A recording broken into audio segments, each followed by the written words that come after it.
Hello, welcome to my channel. I hope you enjoy learning to story. La lettre de l'avocat est arrivée un mardi matin, coincée entre un prospectus de supermarché et ma facture d'électricité. Je me tenais dans la cuisine enfin, techniquement leur cuisine, puisque c'était toujours la maison de mes parents, et je fixais l'enveloppe à l'allure officielle, avec le nom du cabinet d'avocats embossé en haut. Mon café a refroidi dans ma main en lisant des mots qui n'avaient absolument aucun sens. Avis d'intention de poursuite pour dommages émotionnels. C'était quoi ce délire?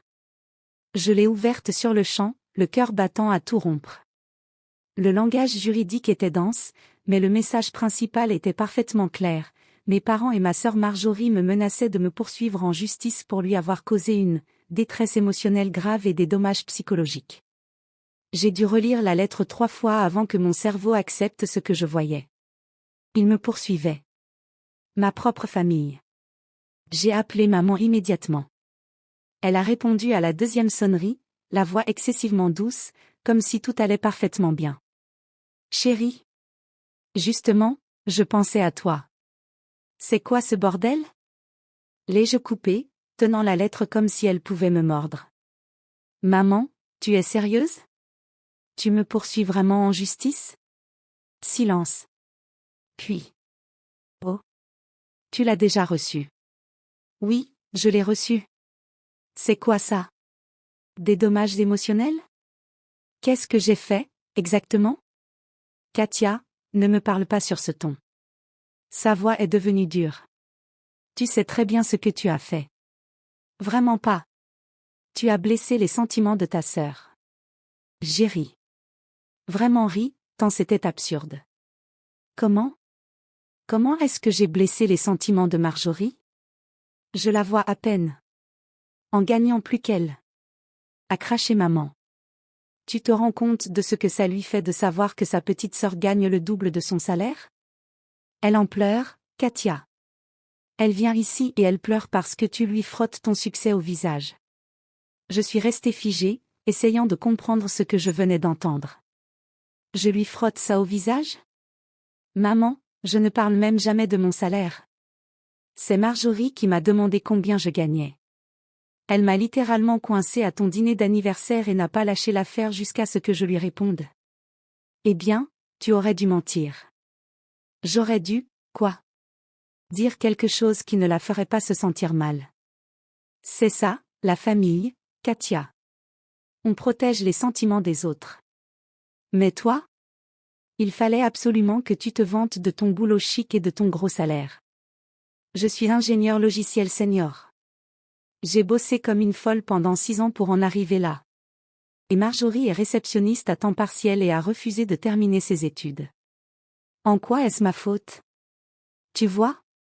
La voix de maman montait, stridente. C'est exactement cette attitude dont je parle. Tu te crois meilleur qu'elle. Tu te crois spécial parce que tu gagnes plus d'argent. Eh bien, Marjorie a des sentiments, Katia. Elle a un cœur. Et tu l'as brisé. Je n'arrivais plus à respirer. Les murs de la cuisine dont je payais les charges, dans la maison où je vivais sans loyer pendant que j'économisais pour un apport, semblaient se refermer sur moi. Donc vous me poursuivez, ai-je dit lentement. Vous m'emmenez vraiment devant un tribunal. Parce que je gagne de l'argent. Parce que j'ai une carrière. Parce que tu as blessé ta sœur. Oui. Peut-être que ça t'apprendra un peu d'humilité. J'ai raccroché. Je n'ai pas dormi cette nuit-là. Je suis restée allongée, à fixer le plafond, à repasser dans ma tête chaque interaction que j'avais eue avec Marjorie au cours de l'année passée. Elle avait toujours été compliquée. En grandissant, c'était l'enfant chérie, jolie, populaire, charmante sans effort. Moi, j'étais la bizarre qui passait trop de temps avec des ordinateurs et pas assez en soirée. Maman et papa lui trouvaient toujours des excuses. Quand elle a abandonné l'université après 2 semestres, c'était parce qu'elle se cherchait. Quand elle s'est fait virer de 3 emplois d'affilée, c'était parce que ses patrons ne savaient pas l'apprécier. Pendant ce temps, je travaillais à temps plein tout en terminant mes études. J'ai fait des stages, créé des contacts, appris des langages de programmation sur mon temps libre. J'étais méthodique et concentrée, parce que je n'avais pas le luxe de dériver dans la vie comme Marjorie. Et maintenant, j'étais punie pour ça. Ce qui m'a vraiment brisé? Ça faisait 1 an que je vivais dans cette maison pour les aider. Papa était malade, un problème cardiaque qui l'avait empêché de travailler pendant des mois. Leurs économies s'étaient envolées à cause des frais médicaux. J'étais revenue vivre chez eux, j'avais payé les courses, couvert les factures, aidé pour les médicaments de papa. J'avais mis ma propre vie entre parenthèses pour être là pour eux. Et voilà comment ils me remerciaient. 3 jours plus tard, ils ont convoqué une réunion de famille. J'ai failli ne pas y aller. Mais une part têtue de moi avait besoin de les entendre me le dire en face. Je suis arrivée chez eux parce que oui, on faisait toujours semblant que je n'y vivais pas et j'ai trouvé Marjorie déjà assise sur le canapé, tamponnant ses yeux avec un mouchoir. Papa était dans son fauteuil, mal à l'aise. Maman se tenait près de la cheminée, comme une procureure prête à prononcer son réquisitoire. Katia. Assieds-toi. Je vais rester debout. Les lèvres de maman se sont pincées. Très bien. Nous t'avons fait venir parce que nous devons discuter de cette situation comme des adultes. La situation où vous me poursuivez en justice? Nous te poursuivons pour les dommages émotionnels que tu as causés à Marjorie, a corrigé maman, comme si c'était une nuance parfaitement raisonnable. Te rends-tu compte de la douleur que tu lui as infligée? J'ai regardé Marjorie. Elle avait 32 ans, blonde, menue, portant une robe de créateur qui coûtait plus cher que toute ma garde-robe. Elle m'a fixé avec des yeux rougis, la lèvre tremblante. Marjorie, lui ai-je dit directement, qu'est-ce que j'ai fait, exactement, pour te blesser? Tu sais très bien ce que tu as fait, a-t-elle murmuré. Non, justement. Dis-le-moi. Tu te montres toujours. Tu parles toujours de ton travail important, de ton salaire, de ta carrière. Tu me fais sentir que je ne suis rien. J'ai mentionné mon travail peut-être 3 fois en 1 an. Et uniquement parce que tu me l'as demandé. Tu n'étais pas obligé de me dire combien tu gagnes. Tu as insisté. Tu ne voulais littéralement pas lâcher tant que je ne te répondais pas. Tu aurais pu être plus gentille, est intervenue maman. Tu aurais pu minimiser. À la place, tu l'as humilié. Je me suis tournée vers papa. Tu entends ça? Tu trouves vraiment que c'est juste? Papa se tortilla sur sa chaise. Il paraissait soudain vieux, plus vieux que ses 63 ans. Katia, Marjorie traverse une période difficile. Peut-être que tu pourrais être plus sensible. Une période difficile? Elle travaille 15 heures par semaine. Elle vit dans un bel appartement dont vous payez la moitié du loyer. Elle conduit une voiture que vous lui avez achetée. Pendant ce temps, moi je travaille 50 heures par semaine, j'ai payé mes études toute seule, et je couvre vos factures depuis 1 an. Tu vois, éclata Marjorie. Tu vois comment elle parle? Comme si elle était meilleure que tout le monde. Comme si on devait tous lui être reconnaissants. Je n'ai jamais dit ça. Tu n'avais pas besoin de le dire. C'est comme ça que tu me fais me sentir. Et ça, c'est de la maltraitance émotionnelle, Katia. C'est ce que l'avocat a dit. Je l'ai fixé. Cette femme à qui tout avait été donné, qui avait glissé à travers la vie grâce à son apparence, son charme et l'argent de ses parents, et qui jouait maintenant la victime parce que j'avais osé construire quelque chose par moi-même. Quelque chose se brisa en moi. D'accord, dis-je calmement. Vous voulez me poursuivre en justice? Faites-le. Maman cligna des yeux. Quoi? Poursuivez-moi. Emmenez-moi au tribunal. Réclamez des dommages émotionnels. Je suis sûre qu'un juge sera très compatissant en apprenant que les sentiments de Marjorie ont été blessés parce que je gagne plus d'argent qu'elle. Katia, commença papa. Mais je devrais probablement vous dire quelque chose avant. Je sortis mon téléphone, ouvris l'email que j'avais envoyé ce matin-là et le leur montrai. J'ai mis cette maison en vente. La pièce devint silencieuse. Quoi? Murmura maman. Cette maison. Celle que vous m'avez cédée l'an dernier quand vous ne pouviez plus payer le crédit immobilier. Celle que je paie avec mon salaire depuis 12 mois. Vous vous souvenez? Quand papa est tombé malade et que vous étiez sur le point de tout perdre, que j'ai contracté un prêt pour couvrir vos dettes et que vous avez transféré l'acte de propriété à mon nom en garantie? Je regardais la couleur quitter le visage de maman. J'ai parlé à un agent immobilier hier. On la met en vente la semaine prochaine. On devrait en tirer un bon prix, le marché est favorable aux vendeurs en ce moment. J'estime environ 450 000 € après remboursement du crédit restant. Tu ne peux pas faire ça, souffla maman. Si, je peux. C'est ma maison. Légalement. J'ai l'acte de propriété. Papa se leva de son fauteuil, vacillant légèrement. Katia, s'il te plaît. C'est notre maison. On y vit depuis 30 ans. Et c'est moi qui la paie depuis 1 an. Pendant que vous me menaciez de me poursuivre en justice. Je les regardais tour à tour. Vous pensiez vraiment que j'allais continuer à financer vos vies pendant que vous m'emmeniez au tribunal? Vous pensiez qu'il n'y aurait aucune conséquence? Tu es vindicative, cria presque maman. C'est de la vengeance. Tu nous punis parce que nous défendons ta sœur. Je me protège. Ce n'est pas la même chose. Marjorie pleurait maintenant pour de vrai, des sanglots laids qui secouaient tout son corps. Où est-ce qu'on est censé aller? Katia, tu ne peux pas faire ça à maman et papa. Regarde-moi. Tu es sans cœur, hurla maman. Sans cœur, égoïste. Soudain, papa porta la main à sa poitrine. Son visage devint gris. Klaus. Maman se précipita vers lui, Marjorie juste derrière. Pendant 1 seconde, je ressentis cette panique familière. Papa et son cœur. Papa malade. Mais je l'observais attentivement, remarquai que ses yeux restaient vifs, que sa respiration était normale malgré ce geste théâtral. Il simulait. Ou au moins, il exagérait. Pour me faire culpabiliser. Et peut-être qu'il y a 1 an, ça aurait marché. Peut-être que j'aurais cédé, présenté mes excuses, promis d'arranger les choses. Mais plus maintenant. Papa, si tu fais une crise cardiaque, j'appelle une ambulance, dis-je calmement. Sinon, je pars. Il se redressa légèrement. Démasqué. Le visage de maman se déforma de rage.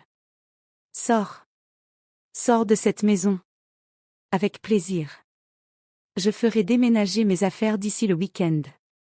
Je me dirigeai vers la porte, les mains tremblantes mais l'esprit clair. Tu le regretteras, cria maman derrière moi. On te poursuit quand même. On te prendra tout. Je me retournai une dernière fois. Bonne chance avec ça. J'ai déjà parlé à un avocat. Il s'avère qu'on ne peut pas poursuivre quelqu'un pour avoir gagné de l'argent ou pour vous avoir fait vous sentir mal à cause de vos propres choix.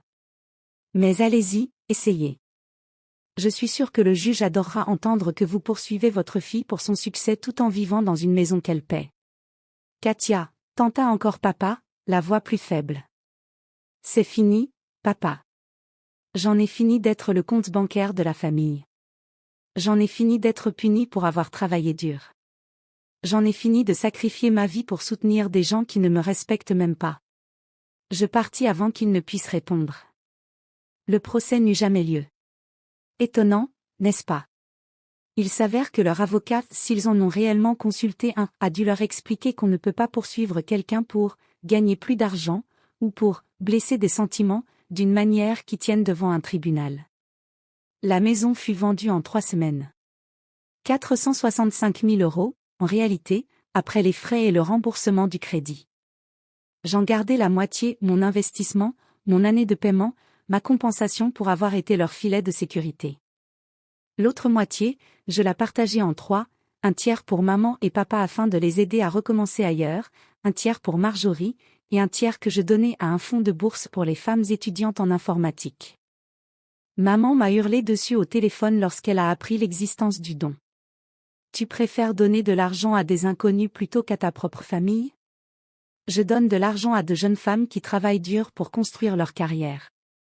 Oui. Je préfère ça plutôt que de financer des gens qui m'ont poursuivi en justice parce que j'en avais une. Elle m'a raccroché au nez. Marjorie m'a appelé 2 mois plus tard. J'ai failli ne pas répondre, mais la curiosité a pris le dessus. Qu'est-ce que tu veux? Ai-je demandé. Sa voix était faible. Je voulais te dire que je suis désolée. J'ai attendu. Tu avais raison. Surtout. J'ai vécu en roue libre. En laissant maman et papa s'occuper de moi. En laissant tout le monde me trouver des excuses. Et quand tu as réussi, il était plus facile de t'en vouloir que de regarder mes propres choix en face. D'accord. Je ne te demande pas de me pardonner. Je ne le mérite pas. Je voulais juste que tu saches que je comprends maintenant. Pourquoi tu es parti? Pourquoi tu as vendu la maison? J'aurais fait la même chose. Qu'est-ce qui a changé? Ai-je demandé, sincèrement curieuse. J'ai dû quitter mon appartement. Maman et papa n'ont plus les moyens de m'aider à payer le loyer, surtout avec leur part de l'argent de la maison utilisée pour leur propre logement. J'ai dû trouver un travail à temps plein. Un vrai. Et c'est dur. Très dur. Et je comprends enfin ce que tu faisais toutes ces années. Construire quelque chose. Travailler pour quelque chose. J'ai pris la voie de la facilité toute ma vie, et maintenant j'ai 32 ans et je recommence à zéro. J'ai senti quelque chose bouger dans ma poitrine. Pas vraiment du pardon, c'était trop tôt pour ça. Mais peut-être le début de la compréhension. Bonne chance pour ton travail, ai-je fini par dire. Merci. Et Katia? Pour ce que ça vaut, je suis fière de toi. J'aurais dû te le dire il y a des années. Nous avons raccroché peu après. Je ne savais pas si nous aurions un jour une vraie relation. Peut-être que oui, peut-être que non. Mais pour la première fois depuis des années, je me sentais libre. J'ai acheté mon propre logement 6 mois plus tard. Un petit appartement de 2 chambres avec d'immenses fenêtres et de la place pour un bureau à domicile. Il est à moi. Entièrement à moi. Personne ne peut me l'enlever, personne ne peut me culpabiliser à ce sujet, personne ne peut me faire me sentir mal de l'avoir. Parfois, papa m'envoie des messages. Généralement juste, comment ça va, ou, j'espère que tu vas bien. Je réponds de temps en temps. Des messages courts, polis. Nous avançons lentement vers quelque chose qui pourrait, un jour, ressembler à une relation, mais ça prendra du temps.